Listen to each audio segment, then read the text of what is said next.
Senhor presidente, deputados, deputadas, subo à tribuna para discutir conjuntamente o projeto de prorrogação da calamidade e o projeto de prorrogação do Fundo Estadual de Combate à Pobreza. Em primeiro lugar, sobre o projeto de prorrogação da decretação de calamidade no estado do Rio de Janeiro. Desde que esse projeto foi encaminhado à casa, a bancada do PSOL tem votado contra. Tem votado contra por entender que em nenhum momento houve uma definição jurídica e política do que representa a decretação da calamidade.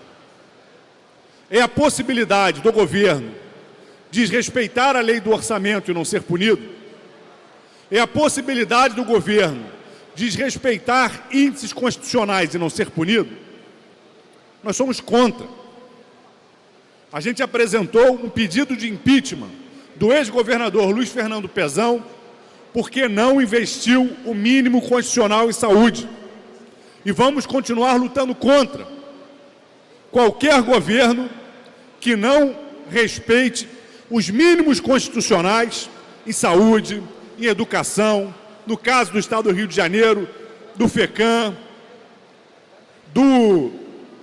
da FAPERJ, fundos definidos constitucionalmente para garantir os direitos da população, para garantir direito à educação, direito à saúde, direito ao meio ambiente, direito à produção de conhecimento, à ciência e tecnologia. Então, enquanto a gente não conseguir chegar a um entendimento sobre o que de fato representa a calamidade, é complicado votar pela sua extensão. E é mais complicado ainda no momento onde o Estado do Rio de Janeiro permanece em crise, mas não está mais na situação mais crítica que poderia. O Estado do Rio de Janeiro hoje é um Estado que tem previsão orçamentária, que saiu do momento mais nebuloso e que não justifica a decretação da calamidade, dando liberalidades orçamentárias e financeiras ao governo, sem sequer termos juridicamente segurança de saber quais são. É o que está previsto na Lei de Responsabilidade Fiscal? É o limite com o pessoal? Esse é um debate. Agora, é o mínimo constitucional em saúde? Esse é outro debate que a gente não aceita. Então, primeiro ponto é porque somos contra a decretação da calamidade financeira e por que permaneceremos contra essa extensão, especialmente nesse momento em que o Estado nem está no seu momento mais crítico. Se a gente perder a arrecadação com royalties e participações, se não for renovado o regime de recuperação fiscal, pode ser que o Estado do Rio de Janeiro volte a enfrentar um momento crítico. E aí a gente tem que fazer esse debate em outro patamar, precisando buscar as respostas para esses pontos que eu coloquei, mas talvez com a possibilidade de chegar ao entendimento. Agora, nas atuais circunstâncias, decretação de calamidade financeira, para dar liberalidade orçamentária ao governo, para descumprir leis que existem, para garantir os direitos do povo, isso a bancada do PSOL não vai votar. Esse é o ponto que diz respeito à calamidade financeira. Agora, com relação ao Fundo Estadual de Combate à Pobreza, projeto que também está em discussão, a sua prorrogação. Como eu falei, para quem está nos assistindo de casa, para quem está nos assistindo da galeria, o que é o Fundo Estadual de Combate à Pobreza?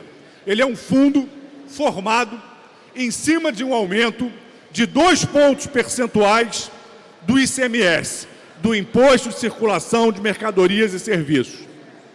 Esse fundo faz com que quase tudo que a gente consome fique mais caro. Brinquedos, internet, energia elétrica. Mas para que existem os impostos e para que existe esse fundo? Para que o governo tenha capacidade de investir em políticas públicas, para garantir os direitos da população, para garantir para todos e todas que estamos aqui políticas públicas fundamentais para a nossa vida em sociedade. E o Fundo Estadual de Combate à Pobreza, que é essa majoração de mais 2% no ICMS, em alguns produtos específicos de 4%, ele serve dentro dessa lógica geral, mais especificamente para programas que combatam a pobreza, a miséria e a exclusão social, para financiar programas que atendem à população mais pobre. Por isso, a sua destinação orçamentária tem que ser específica. O parlamento tem que votar discriminando o que ele entende como ações de combate à pobreza, para que a sociedade possa entender, possa fiscalizar e o Poder Executivo possa usar esses instrumentos para desenvolver as políticas públicas. Quando o governo do Estado desvincula os programas de tratamento das pessoas com câncer, de atenção psicossocial para as pessoas com doença mental, para as pessoas usuárias com uso abusivo de drogas, para a educação inclusiva na rede pública do Estado, tão importante. Hoje é quase impossível uma criança com uma deficiência severa frequentar uma escola do Estado, porque não tem profissionais de apoio.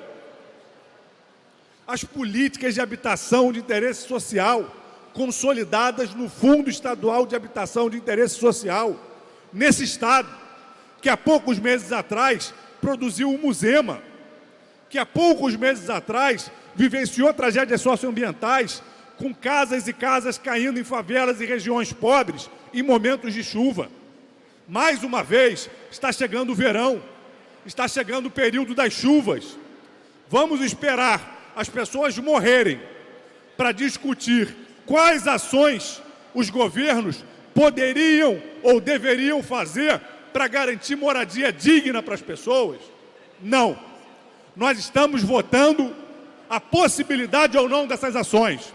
Nós estamos votando o Fundo Estadual de Combate à Pobreza, que no seu formato atual garante dotação orçamentária para todas essas finalidades. E aí eu pergunto aos senhores deputados e às senhoras deputadas, nós vamos recuar? Nós vamos fazer com que o Fundo Especial de Combate à Pobreza, um fundo que nos deu a prerrogativa de defender os interesses do povo, fazer com que a sua arrecadação seja destinada a combater a pobreza, as desigualdades e as suas diferentes manifestações, seja desfigurado, seja desidratado, ou nós vamos garantir que esse fundo só permaneça se permanecer vinculado à sua finalidade, o combate à pobreza e às suas diferentes manifestações. Essa é a posição que a gente vem defender. Eu digo, mesmo sendo ferrenho crítico a impostos que incidam sobre consumo, porque são impostos que geralmente afetam mais a população de baixa renda, esse é o instrumento que nós temos no Estado do Rio de Janeiro.